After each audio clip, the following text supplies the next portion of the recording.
Autre chose pour la santé mentale que je trouve fondamentale en fait, finalement, par exemple, pour ma part, c'est vraiment l'écriture et ça peut se faire sous une autre forme que l'écriture, ça peut se faire sous une forme de méditation. D'ailleurs, c'est ce que propose la méditation de Fabrice Midal. C'est vraiment comme ça qu'il explique sa manière de méditer, qui du coup est absolument fonctionnelle pour n'importe qui, puisque elle ne demande pas de réussir, elle demande simplement de se poser avec soi et de faire comme un état des lieux non jugeant de ce qui passe, de ce qui nous traverse, comme émotion, comme sensation, comme pensée, et de ne pas s'y accrocher, mais de ne pas non plus essayer comment dire, de ne pas les prendre en compte, de se dire oh ouais c'est pas important. Non, si c'est là, c'est important, mais par contre je ne pose pas de regard supplémentaire dessus autre que de le notifier, de l'accueillir. Et voilà. Et c'est comme une forme de journal de bord de sa propre humeur, de ce qui se passe en soi. Et en soi, ce simple processus, pour moi, est garant d'une forme de santé mentale. C'est-à-dire qu'il n'y a rien d'autre à faire de plus. Bien sûr qu'il y a des choses à poser dans nos vies, il y a des choses à faire. Je ne dis pas qu'il n'y a que ça. Mais pour moi, ça, c'est comme la base, comme une forme de base. Et ça permet, à partir de là, de pouvoir mieux re-rentrer dans le monde.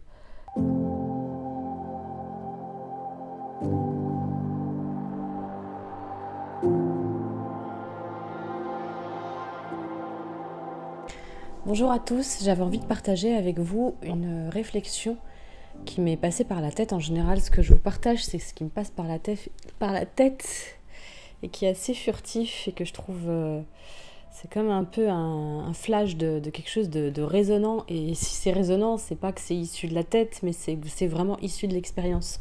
Et je trouve que c'est plus intéressant finalement de vous partager des choses qui sont issues de mon expérience que des bouquins, même s'il y a des choses super intéressantes dans les bouquins, mais ou même dans n'importe quel texte ou n'importe quelle réflexion qu'on peut avoir en discutant avec quelqu'un, etc. Mais quand c'est vraiment un truc qui est résonnant avec l'expérience qu'on vit, que ce soit dans le vécu actuel ou dans un truc qui fait flash par rapport à ce qu'on a déjà vécu avant et qui est waouh, on est en train de percuter sur le fait de waouh, mais ce truc-là, ouais, il y a une forme de quelque chose qui a changé quoi par rapport à avant, mais c'est pas intellectuel, c'est dans le vécu que ça se ressent. Et en fait, ce qui me venait, c'est que une des manières en fait de garder la santé mentale, il y a plusieurs manières de garder la santé mentale. Donc là, l'idée, c'est vraiment que chacun trouve sa propre manière, ses propres outils, ses ressources, sa manière de voir le monde qui va lui la nourrir. Comment dire. Et l'idée, c'est que moi, ce que je constate, c'est qu'une des manières pour moi de garder une forme d'harmonie intérieure, alors ça ne veut pas dire que c'est calme plat, que non, justement, en fait, c'est accepter le flux de mes émotions et justement, en fait, en prendre note, en prendre conscience et comprendre de plus en plus ce mécanisme humain de comment je fonctionne en tant qu'humaine. Tous les systèmes, en fait, le système mental, le système émotionnel, le système corporel, physique, biochimique, le système énergétique, la psychologie, la spiritualité, comment elle intervient pour chacun, puisque ça, pour moi, c'est quelque chose de personnel, c'est quelque chose qui nous aide, c'est notre rapport au monde, en fait, c'est notre rapport au monde, la spiritualité. Et chacun, pour moi, doit pouvoir s'inspirer de ce qui lui fait, ce qui le fait vibrer, ce qui lui parle, en fait, à l'intérieur. Et voilà, bon, ça c'est ma manière de voir. Mais en tout cas, tous ces modes-là de fonctionnement de l'humain, c'est intéressant en fait de voir comment de quoi ils se composent, comment ils se manifestent, quelle est leur substance, à quoi ils nous servent précisément. Parce que souvent, en fait, on les utilise pas du tout pour ce pourquoi ils sont faits. On se plante souvent complètement, on met du mental là où c'est de l'émotionnel, on met de l'émotionnel là où c'est plutôt du mental. On va faire des actions physiques alors qu'en réalité ce qu'on devrait aller regarder c'est plutôt nos idées, nos croyances ou ce qui se passe dans nos émotions. On confond tout en fait. Et comment ne pas confondre puisqu'on nous a jamais vraiment appris. On nous a appris, les organes, le système lymphatique, les os, les muscles, etc. Mais on nous a jamais vraiment appris tout ce qui est les neurosciences, etc. Ça, c'est fondamental, en fait, le fonctionnement du cerveau, les connexions neuronales, le rapport entre le physique et l'esprit, le rapport entre les pensées et ce qui se manifeste, le rapport entre, par exemple, tout ce qu'on va retenir en soi, tout ce qui va être refoulé, pas utilisé dans la matière, que ce soit physiquement ou exprimé, tout ce qui est retenu, ça va s'amonceler quelque part et tous les non-dits ils vont former des, des, des amoncellements d'énergie en fait et c'est ça aussi, je dis bien aussi parce que c'est pas que ça, mais qui crée des symptômes et des maladies. Et tout ça, si on n'apprend pas à le regarder sans le craindre, et puis qu'on n'apprend pas à essayer qu'on n'essaye pas de comprendre, mais vraiment dans le vécu, comment ça fonctionne, parce que c'est pas seulement le bouquin il dit que, non, c'est pas le bouquin il dit que, c'est moi dans mon vécu, ok, ça se manifeste comme ça, mais si j'y suis pas attentive, comment je peux le voir? Donc c'est en cela que c'est important de passer du temps avec soi. Et c'est pas du tout pour moi un mode égoïste et nombriliste, non, c'est au contraire beaucoup d'amour pour la création qu'on est. On est une forme de création, qu'on croit en Dieu ou pas, on est une forme, on est une entité, on est une forme de création. C'est quand même vachement sympa de s'intéresser à ça, donc à nous. Et plus on se comprend, plus on comprend notre fonctionnement, plus on peut, je dis pas que c'est facile et que c'est systématique, H24, mais plus on a moyen au bout d'un moment d'aller essayer de comprendre, peut-être pas complètement l'autre, mais au moins de comprendre que si moi je fonctionne d'une manière, lui il fonctionne d'une autre manière. Globalement, on peut avoir des systèmes identiques, mais on ne fonctionnera pas de la même manière, on aura des visions du monde différentes, et donc de ce fait, en comprenant que moi j'ai la mienne, et en respectant la mienne, et en essayant de la faire communiquer avec celle des autres, pas forcément fusionner, mais au moins communiquer avec celle des autres, sans forcer, et ben je pourrais beaucoup plus m'adapter sans me compromettre en fait. M'adapter sans compromettre mon intégrité. Et ça, c'est du taf. Mais c'est du taf. De toute façon, il y a toujours un taf à faire. Hein. Donc autant faire un taf qui soit constructif, tant qu'à faire. Bon, ça, c'est ma manière de voir. Voilà, donc une des manières de conserver, de garder la santé mentale, pour moi, je remarque, évidemment, il y a le yoga, ça c'est évident. Faire le lien corps-esprit et faire travailler ma musculature interne et justement trouver ce centrage, en fait, cette capacité à ressentir mon corps et la biochimie et ce qui s'y passe et ce que ça provoque chez moi, quelles sont les symboliques que je peux faire par rapport à ma vie. Enfin, c'est très vaste. Chacun a sa manière de pratiquer un sport ou du yoga. Bon, le yoga, il y a un petit peu une forme de spiritualité qui va avec quand même, mais autre chose pour la santé mentale que je trouve fondamentale, en fait, finalement, par exemple, pour ma part, c'est vraiment l'écriture. Et ça peut se faire sous une autre forme que l'écriture. Ça peut se faire sous une forme de méditation. D'ailleurs, c'est ce que propose la méditation de Fabrice Midal.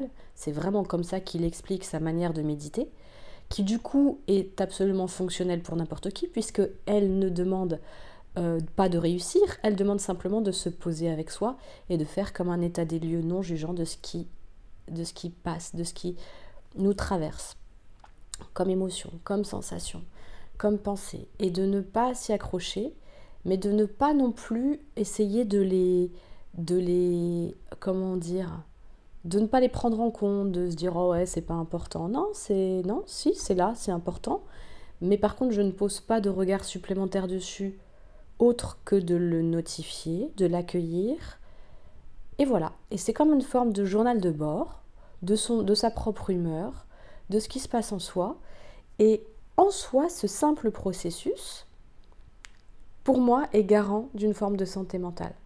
C'est-à-dire qu'il n'y a rien d'autre à faire de plus. Bien sûr qu'il y a des choses à poser dans nos vies, il y a des choses à faire. Je ne dis pas qu'il n'y a que ça. Mais pour moi, ça, c'est comme la base, comme une forme de base qui ne peut que nous aider dans nos vies à cheminer avec une forme d'harmonie, de conscience de soi, de conscience du monde, d'être dans le présent, surtout pas se barrer à penser, à ruminer sur le passé ou à transposer le futur, à le projeter, ce qui forcément nous met plein de stress dans la tête.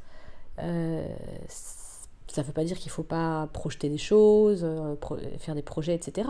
Mais vivre alors qu'on est là, ici, être là, assis, et puis être là, tac, tac, tac, tac, projeté là-bas, pendant de longues minutes ou des heures, on loupe notre présent, on loupe toutes les informations qu'il y a ici, on loupe toute l'opportunité qu'il y a d'être là, puis on loupe le vivant, tout le vivant, parce que dans le présent, il y a plein de choses qui s'y passent, que le futur, il se passe surtout ce qu'on imagine, et dans le passé, il se passe surtout de la rumination sur des choses sur lesquelles on ne peut pas revenir, et en plus, souvent, on interprète, on met des idées dessus, des croyances, des suppositions, et trois quarts du temps, il n'y a rien de certain, il n'y a que ce qu'on projette, et on se fait souvent beaucoup de mal avec. Donc, voilà.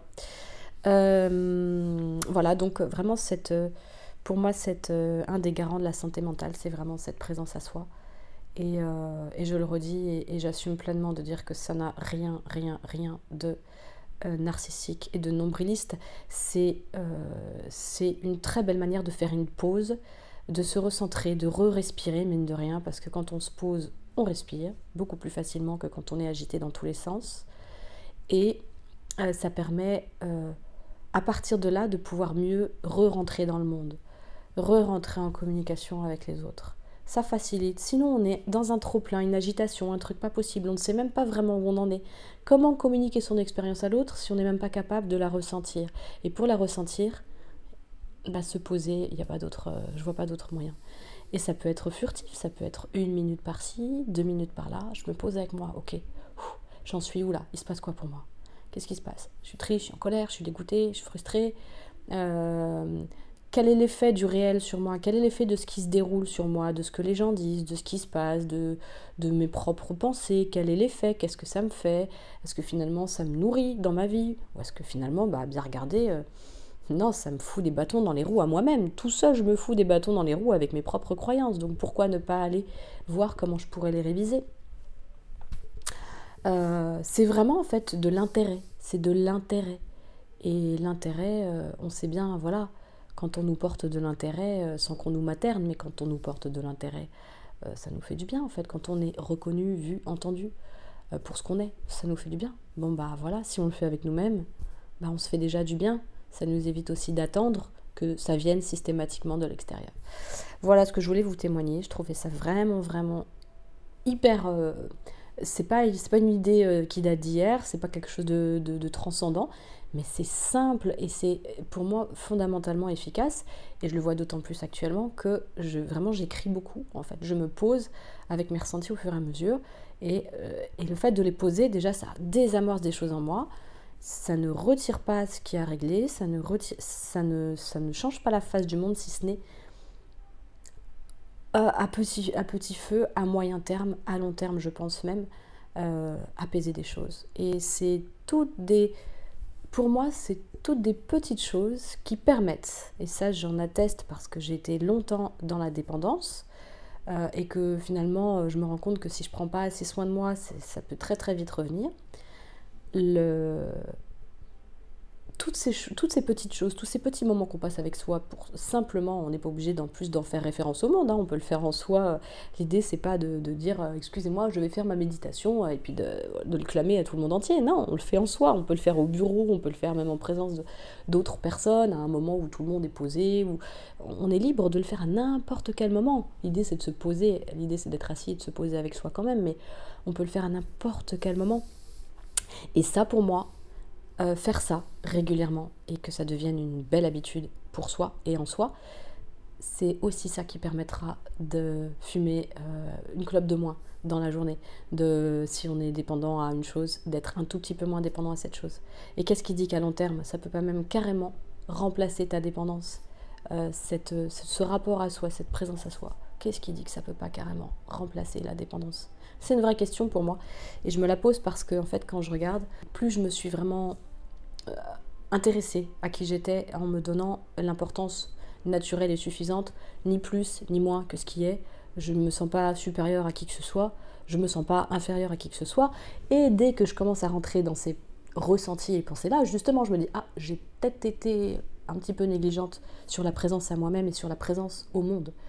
Présence à soi, présence au monde, si on a les retours, bien sûr, puisque je dis pas qu'il faut faire ça H24.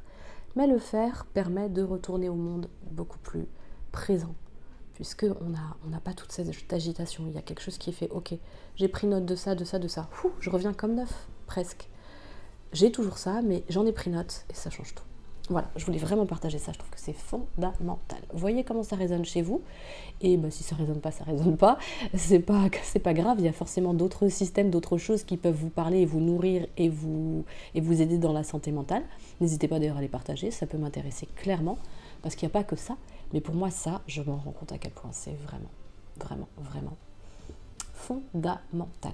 À voir comment ça résonne. N'hésitez pas à partager, n'hésitez pas à liker, n'hésitez pas à vous abonner si ça vous plaît et que vous voulez voir d'autres contenus.